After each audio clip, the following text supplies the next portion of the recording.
Good day, ladies and gentlemen. Welcome to the weekly forecast going into the following this week. There's a few things that we need to look into, and we're just gonna go through and discuss a few things as we go along with it. And I think one of the first few things that I should start, and before I continue, do not forget to like and subscribe. Don't forget to like and subscribe and leave a comment and tell me what you think. But let's get into it. Let's start with it. The first one is the Australian dollar. I'm long Australian dollar against the Canadian dollar, and there's so much that we can discuss in terms of macros. And sometimes when I discuss macros, I just get overwhelmed. But one thing that should be noted is I'm long AUD CAD. I went in there, stop loss was below, I survived the stop loss, and from there we've been pushing to the upside. We held above this current support. I mean, that current resistance, we close above it. So I think as we look at the 1 hour, we close above it. So we've been holding that support. We close above it. I move my stop loss lower, looking for a continuation to the upside again. That's what I'm holding for long term. And also I am holding GBP AUD. Just enter two positions. The first positions on this blue line as we retested the area. I entered first again as we break above this 4 hour low. I re-entered another position. My anticipation is, as much as we are holding this daily support there, we're still gonna have a lot of room to the downside. Yes, we are on a weekly support.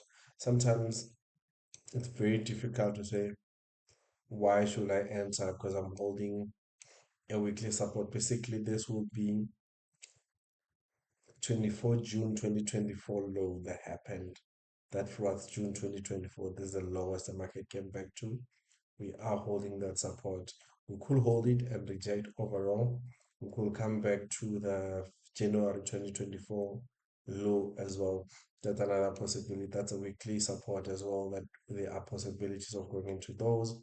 But given that the macros out there they are looking like, I think that is why I took. They're just looking for a continuation low. But as we retest the 1.89129, I might move my stop loss to break even or consider moving into profit, depending on how the market structure is looking like. But as for British pound, it's been not looking good in terms of the currency itself. But and then the last one that I've been holding, that's just been a while now holding it, is NZDJPY, still holding that support. Still holding the support. I'm hoping that we still start to break out of the zone because yes, it is bullish, but it looks like in the BOJ coming out from there is really stability. And currently we are holding the 50 MA. We are currently holding the 50 MA is very strong, and we've been holding the 50 MA. There is a possibility though that if that fails, I'm gonna be looking into the 100 MA, which will be close to this current support. So that's another possibility of if I take a loss there is another possibility where I could potentially get a trade. But not to get over carried with Vage Finder and discussing a lot of things about it. Let's get into the macros of everything. So British pound, the reason why British pound, I'm still looking into shorting British pound. The current macros that came out, and one of them which is very critical to note was inflation data and unemployment rate. So unemployment rate, the forecast was 5.1, and we have seen that came to 5.2%, which is like a slight increase of unemployment rate, which is bearish for the British pound. But something that I'm looking very closely is the I mean the inflation data. Inflation data, we have gotten PPI numbers. PPI numbers came down. So something that to note, I think for me, when I look at this, it's when you look at CPI numbers came lower, right? CPI numbers, like you look at your PPI got a miss by 0.6, and that it shows that CPI it's slowing down, so there is no need for in the UK or in the UK to increase rates. So therefore, they might not be restrictive. They might not be as much as restrictive. So we might remain the same for overall, but that basically this means it's bearish for the currency. Also, CPI came out neutral. Oh God, sorry. CPI came out neutral.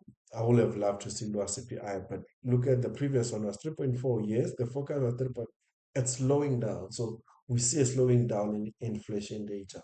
So when you see a slowdown in inflation data, will be bearish for the currency, but that will benefit a lot into to that country's currency, and in this case, that will benefit um, that will benefit the UK stocks, and that will be very bearish for the British pound. So that is why when I speak about the British pound, I am really bearish for the British pound. That is why I have already I've already short uh I've already short I've already short British pound against the Australian dollar. So look at the divergence in this case. Australian dollar very strong. And when you look at the Australian dollar, there's a bit of divergence that I love. That is why I thought maybe there could still be a very strong momentum to the downside with the British pound, because when you look at the Australian dollar, you see CPI getting a bit out of hand, and we have seen the Australian Reserve Bank starting to increase rates, trying to cap inflation in this case. So that is very bullish for the Australian currency. However, it's vice versa when you look at the British pound. It's a vice versa scenario when you look at the British pound. So that is why I decided to cut. I mean, I'm not saying cut rates, but I decided to short British pound against the Australian dollar. I don't know if it makes sense. But one thing that also we should look into the COT data, the latest COT data that was announced on Friday. They normally report it and comes out on Friday. I'm really interested in seeing the movement of everything that we've been discussing. And there we go. We've seen Nikkei. Oh, come on. They've just closed a lot of, sorry. They just closed a lot of short contracts, just added two, which is really not insignificant, but they are closing a lot of short contracts. They also Australia, uh, also Australian dollar is still bullish as well. But one is interesting is Nikkei. Nikkei is bullish in this case, and we're also starting to get a bullish reading when comes to the Nikkei. So that's something which is interesting. And on the British pound, this is British pound. So when I speak of this and look at the British pound, I think this agrees with the overall sentiment that I have. When you look at the COT data, we see the COT data they have added. So the non-commercial leverage companies or non-commercial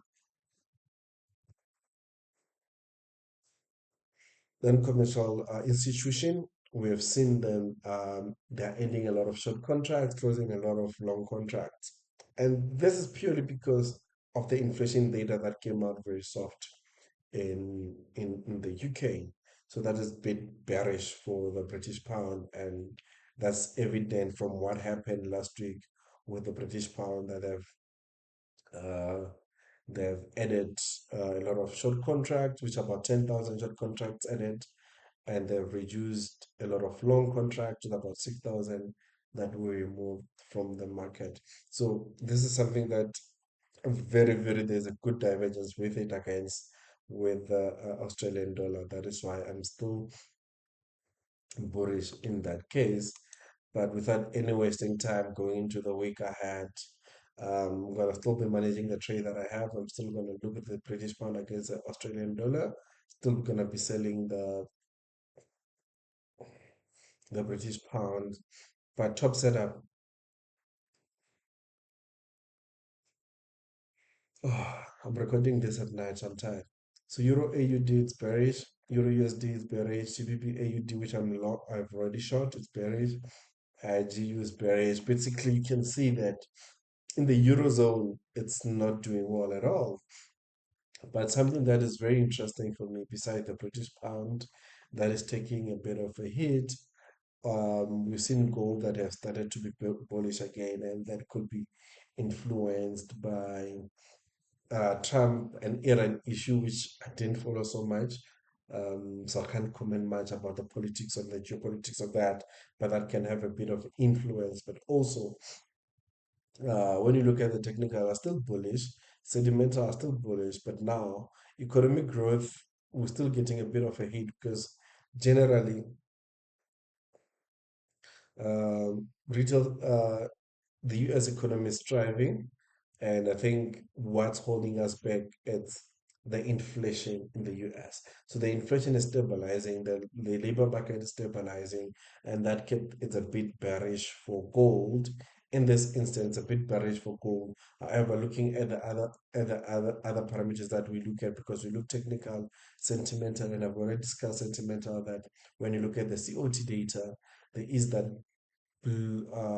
institutions that are buying gold now. And long term, they're bullish. Also, labor data as well. It's something that should be noted as well. But so those are things that you should be looking at. Besides that, and also I'm just gonna go to the asset scoring and just look at gold directly in this case. Maybe discuss a bit of few things that maybe are of interest to me and why maybe I might consider longing gold in this case because we have seen gold holding the 4 hour support and it's about to break out from the 4 hour support. As it break out, are we gonna get maybe that beta retracement lower? And if we're still looking at the position using the H finder, I am gonna go too long. So far, it's a six plus. You look at technicals. Technicals for gold, very bullish. It's been a very strong commodity gold for the past, I can say past year. That's gold has been very good. We look at sentimental, including the COT data. We have seen last week that was reported on Friday. They've added a lot of long contracts. It's one of the bullish scoring that we are coming through. But what's holding us in terms of economic growth with gold? It's service PMI. As I said, PMIs, it was inflation. So inflation came out very stable. So basically, in a nutshell, inflation is the one holding gold from being extremely bullish.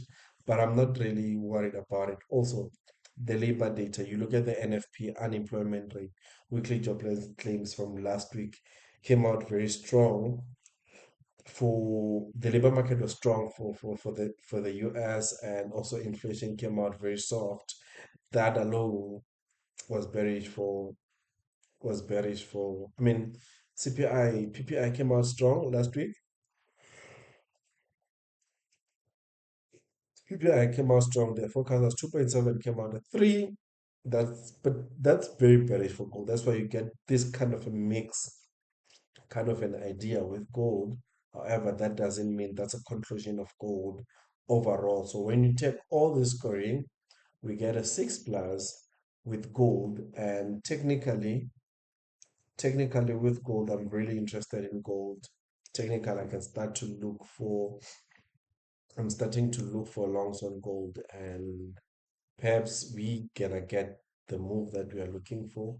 Look, so far, you when also look at gold, you're gonna look at this 50 MA as well. That's you're gonna also look at the 50 MA. Look at the 4 hours. We just flipped the 50 and the 100 MA. But for me to get a trade that I want, I just want to see it coming back to coming down to that close to 200 MA on the 4 hour time frame. I think I need to make that clear, because when you look at the 2 hour, the a daily time frame, we are very far from that. We are very closely moved towards the 50 MA. But however, when you look at the 200 MA, it's extremely far from where the price action is. But on the 4 hour time frame, I need to categorically make sure that that's understood. So on the 4 hour time frame, we can be retesting that low. So for gold on the 4 hour time frame, as we are breaking this high, as we break that high, I think I am really interested in long in gold. There, I think I'm interested in long in gold. Oh, come on. There, maybe gold. I'm not gonna really have a target, but I'm really interested in long in gold on that low, on that support to look for higher prices. When you look at what I've just discussed previously, those are the things that I'll be looking for, and that is why I'm really interested in longing gold. And something of interest, and I think which is weird, we are getting indices.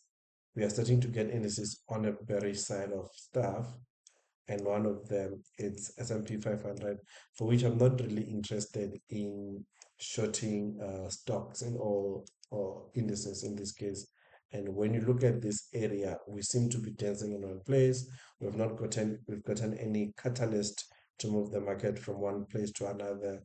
So far, we've seen that it's a bit stable. Also, when you look at the VIX, it's quite stable as well. But I'm also interested in looking at the SA Top 40 index.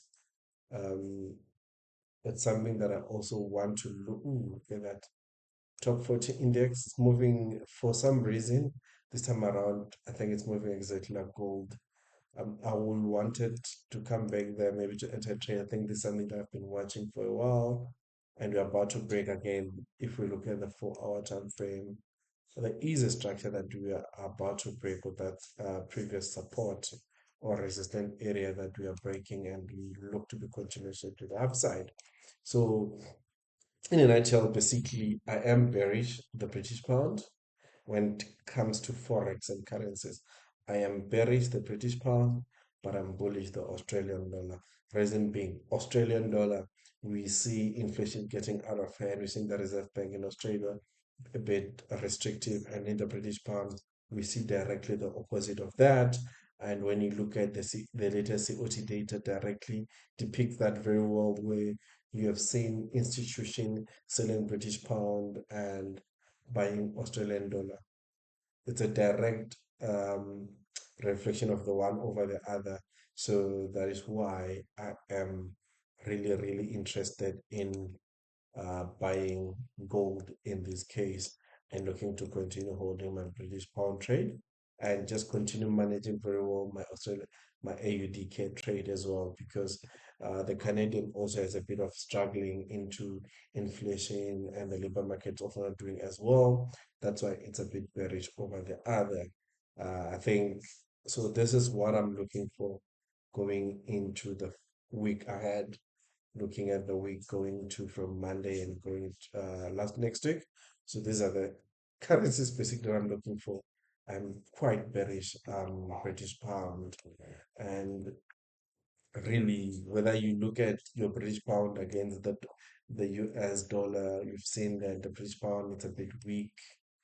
You look at that, and if I get the rejection to hold that support, I am gonna attempt I might even add a limit tonight. So I have two limits that I'm thinking of adding as we go tomorrow morning. One of them is British pound against Australian dollar, and then the other is also gold. So those are the two currencies purely because British pound is quite weak, man. And I think this comes to looking at different scenarios, looking at macros, why you look into a specific currency. And I think that is why I've clearly focused on the British pound and the Australian dollar. They are really, really, really there's a huge divergence there. But anyway, I'm already positioned for that idea that I've been really looking into. But then, look, there's a lot that we can speak about. Once you start mumbling, there's nothing much that's gonna change. I'm gonna mumble the entire day. Um, I'm just interested in seeing if the dollar will break this current support resistant area here. If the dollar breaks that, come back to these highs, can it maybe start getting weaker where maybe we can get a short trade? I don't know. We're just gonna be watching from the side. When it comes to the dollar, I don't have much happening when it comes to the dollar besides I mean the US currency for that matter. So I'm really not interested in it, and I don't even have any ideas or so much ideas towards it. But one thing that I should say, Bitcoin, Bitcoin has been getting hated, and not even going to speak much about Bitcoin because it's not really my strongest point. But there's an argument that is there to be put on Bitcoin, and one of them is Bitcoin a hedge against inflation? For me, I doubt. I think Bitcoin is directly similar to your stocks, which it's more of a risk on asset way. When institution there's the economy is doing quite well, there's possibility for rates to be put on, and I think Bitcoin gives us that. But for now, there's nothing much Bitcoin offers us, so I'm gonna be sitting on the sideline. However, it's very important to kind of to clear the idea that if maybe long term you're looking into real holding Bitcoin for long term, we see Bitcoin holding the 60,000 mark. Bitcoin is holding the 60,000 mark. To hold it overall, to say, okay, let's hold it long, long, long term. Maybe perhaps it's time to start buying Bitcoin to accumulate your Bitcoin positioning. But I know I'm not here for that. But it's interesting to note that Bitcoin is just been getting a whipping for the past few months. Anyway, if you understand Bitcoin, just leave me a comment section because I know there's a lot of about times in Bitcoin where the sections, oh, there's times where Bitcoin is in the bearish market, bullish market. But anyway, we get that a lot. So if you have any information, just do not forget to like and subscribe.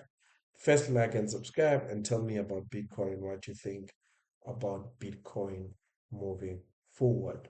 Other than that, guys, ladies and gentlemen, as I said, I think I was here to discuss that and going to the week ahead. These are the possibilities that we should be looking at, and these are the macros that will make an impact. And some of the things that maybe we should be also watching. Let's see any other macroeconomics that will be of importance this week that maybe in the next 2 minutes we can just close off with. Uh, against we have Australian CPI. So Australian CPI would be very important this week because I have to say this. Australian CPI is very important. Reason why I'm saying Australian CPI is important, if we get anything above 3.7 with the Australian CPI, that might be very, very bullish for the Australian currency. That still indicate that inflation is still a problem in Australia. So therefore, there will still be good and aggressive moves to be accumulating or to be to the upside in terms of Australia. But anyway, that's about Wednesday. That's the news we have on Wednesday. Unemployment claims, and then we're going to even discuss that. We'll discuss that at the end of the or the end of, during the close on Thursday. Friday, we have USD PPI and core PPI, including the Canadian GDP. PPI, it's important because also it's an indication of the US inflation data. As much as we know, there might be a new Fed chair coming through. Inflation is one of the determining factors of to determine if the Fed's have to be restrictive or not, and do they have to cut rates or not? And as much as we say, yeah, he's pro-Trump, he might cut rates, but data is important because if a new chair comes through and start cutting rates very aggressively, and then inflation will go out of hand. Because as much as someone might be pro a specific president, and a specific president, it's on a, for example, Trump, he's into cutting rates. If the new Fed chair cuts rates without looking at the numbers, he's running a risk of high inflation, and we don't want to see prices skyrocketing to the upside. That's a call for disaster. That's when you start to see your carry trades, Japanese yen, getting strength. But other than that, thank you so much, guys. Please leave a comment. Tell me what you think as you're watching this video for the go following week. Have a great day. I love you all. See you during the on a Monday during the PM session. Bye.